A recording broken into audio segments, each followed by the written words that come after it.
Bom dia, saúdo a todos com a graça e a paz da parte do Senhor Jesus. Como já afirmei anteriormente, a cura do paralítico junto ao poço de Betesda foi mais um sinal realizado por Jesus com a clara intenção de manifestar a sua glória aos seus discípulos a fim de que crescem nele. Tão impactante milagre foi realizado a partir de uma simples ordem proferida ao homem: levanta-te, toma tua cama e anda. O Senhor da criação, aquele que pela sua palavra fez vir à existência todas as coisas, tão somente ordenou e o paralítico há 38 anos pôs-se a andar firmemente, como se nunca antes estivesse enfermo. Seus músculos foram instantaneamente curados da atrofia, seus tendões voltaram a funcionar devidamente, seus ossos se realinharam. Que milagre impressionante! Todavia, ao invés das pessoas daquele lugar mostrarem-se contentes, agradecidas e maravilhadas com o ocorrido, pelo contrário, manifestaram contrariedade e passaram a censurar o ocorrido. Por quê? João, o evangelista, revelou um detalhe importante a respeito da cura no final do verso 9. E aquele dia era sábado, registrou ele. Permitam-me ler com vocês o que ocorreu ali naquela ocasião e que está registrado nos versos 10 até o 16 do capítulo 5, para que possamos entender melhor os fatos. Então os judeus disseram àquele que tinha sido curado: é sábado, não te é lícito levar a cama. Ele respondeu-lhes: aquele que me curou, ele próprio disse: toma a tua cama e anda. Perguntaram-lhe, pois, quem é o homem que te disse: toma a tua cama e anda? E o que fora curado não sabia quem era, porque Jesus se havia retirado em razão de naquele lugar haver grande multidão. Depois Jesus encontrou-o no templo e disse-lhe: eis que já estás são, não peques mais, para que te não suceda alguma coisa pior. E aquele homem foi e anunciou aos judeus que Jesus era o que o curara. E por essa causa os judeus perseguiram Jesus e procuravam matá-lo, porque fazia essas coisas no sábado. Meus queridos, primeiro resta claro destes versos que nenhuma das pessoas à volta mostrou-se solidária ao paralítico. Realmente ninguém se importava com aquele homem que por 38 anos, assim como outros tantos, nas palavras do evangelista João, como mortos, jaziam enfermos junto ao tanque de Betesda. O homem foi curado e ninguém se importou. Ninguém, de fato, se alegrou com isto. O que mais importava para aquelas pessoas é que Jesus, segundo o entendimento delas, estava transgredindo a lei de Moisés ao fazer o bem a um homem sofrido num dia do sábado.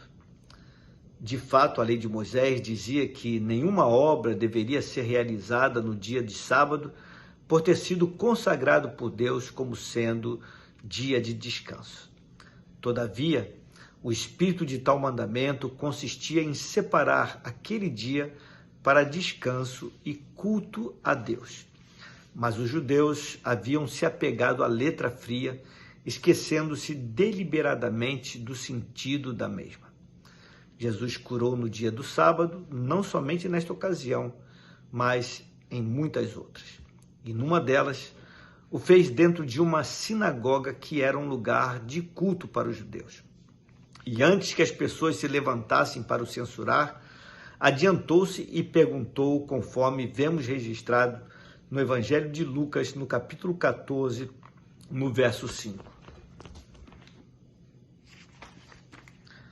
Qual de vós, se o filho ou o boi cair num poço, não o tirará logo, mesmo que seja num dia de sábado?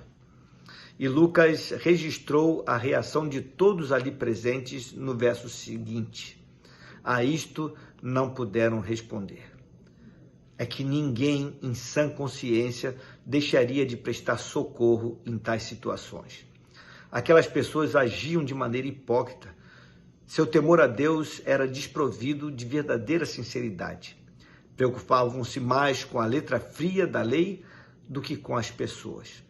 Ao ser questionado por carregar a sua cama num dia de sábado, o homem respondeu com muita simplicidade: aquele que me curou, ele próprio disse: toma a tua cama e anda. Em outras palavras, aquele homem disse para aquelas pessoas: ele mandou levantar-me, tomar a minha cama e andar, e levantei-me de forma miraculosa. Estou aqui andando. E por que então não carregaria eu a minha própria cama? Por que haveria eu de desobedecê-lo? E os seus inquisidores então insistiram um tanto mais. Perguntaram a ele: quem é o homem que te disse, toma a tua cama e anda? E o que fora curado, disse o evangelista João, não sabia quem era, porque Jesus se havia retirado em razão de naquele lugar haver grande multidão. Que testemunho tremendo deu aquele homem ao revelar que não sabia quem o havia curado, mostrando assim que o Senhor do universo faz a sua obra na vida das pessoas sem preocupar-se com os holofotes, sem preocupar-se em ser reconhecido pelos homens. Jesus simplesmente retirou-se após ter curado aquele homem, misturando-se à multidão. Registra o verso seguinte: depois Jesus encontrou-o no templo e disse-lhe: eis que já estás são, não peques mais, para que te não suceda alguma coisa pior. Meus queridos, sabemos que nem todas as enfermidades decorrem de algum pecado, mas é certo que algumas delas são sim consequências de pecados cometidos. Jesus sabia que a enfermidade daquele homem decorria de algum pecado cometido e, na sua compaixão, advertiu-o para que não pecasse, a fim de que mal pior viesse a lhe ocorrer.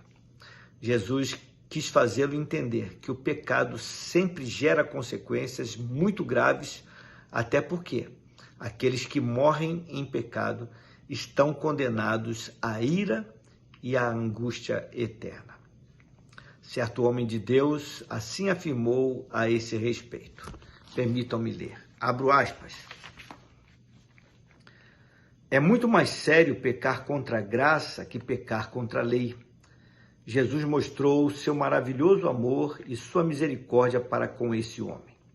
Agora, seria uma resposta insatisfatória da parte dele se continuasse na vida pecaminosa que havia originalmente causado a sua doença. Fecho aspas. E finalizo afirmando: Jesus cura. Todavia, a sua agenda principal não é promover curas temporais, mas sim salvar almas da escravidão do pecado. Vamos orar? Pai querido, Deus de amor, louvamos-te com todo o coração por mais esse milagre realizado. E nos entristecemos com a atitude errada daquelas pessoas que, ao invés de se alegrarem, ficaram presos, ó Deus, a regras, a lei, e não puderam entender que aquele homem e a cura que lhe foi efetuada era uma figura do que o Senhor queria fazer com aquele povo enfermo, doente na própria alma, porque o Senhor queria estender a mão para não apenas curar, mas para salvar, para livrar as almas doentes, Senhor Deus, por conta do pecado. Livra-nos do legalismo, da religiosidade e também as pessoas à nossa volta para as quais nós temos que ministrar a palavra da salvação, para que recebam a palavra com os corações abertos, recebam não apenas o oferecimento da cura, mas da salvação que vem da parte do Senhor Jesus. Essa é a oração que te fazemos, no nome dele, no nome precioso, o nome do nosso Salvador Jesus Cristo, ao qual seja honra, glória e louvor hoje e sempre. Amém. Meus queridos, tenham uma abençoada sexta-feira Fiquem na paz do Senhor.